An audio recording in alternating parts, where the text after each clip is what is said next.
In today's video, I'm going to teach you how to use frames in Canva. If you've ever tried to place a photo into a perfect circle, fit an image inside a device mockup, or make your design look cleaner and more professional, Canva frames are one of the easiest tools you can use. They help you crop images into shapes without stretching them or manually editing every detail. And once you know where to find them, the whole process becomes very simple. To get started, open your web browser, go to canva.com, and sign in to your account. Once you're on the Canva homepage, look to the top right corner and click Create a Design.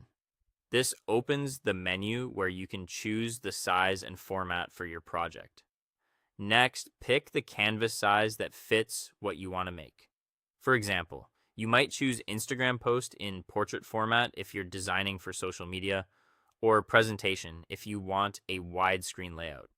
As soon as your blank design opens, it's a good idea to turn on margins so you can keep everything neatly aligned.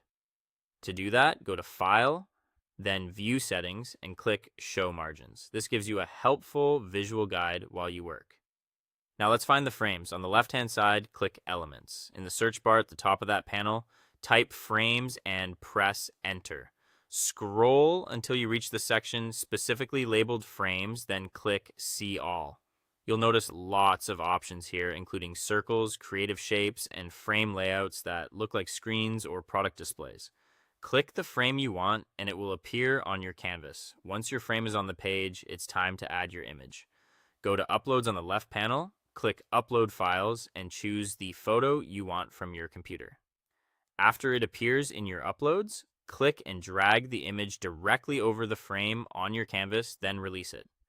Canva will automatically snap the image into the frame shape for you. If the photo doesn't look quite right, you can adjust it easily. Double-click inside the framed image. This lets you reposition and resize the photo within the frame without changing the frame itself. Drag the image to center your subject and use the corner handles if you need to zoom in or out. When it looks good, click outside the frame to apply the change. To add text, simply press the T key on your keyboard. A text box will appear, and you can type your message and style it to match your design. Before exporting, move your elements around slightly and use Canva's alignment guides to make sure everything is centered and balanced. When you're done, click Share, then Download. Choose PNG for a sharp, high-quality result and click Download. And that's it. You now know how to use frames in Canva to create polished, professional-looking designs with much less effort. Thanks for watching, and I'll see you in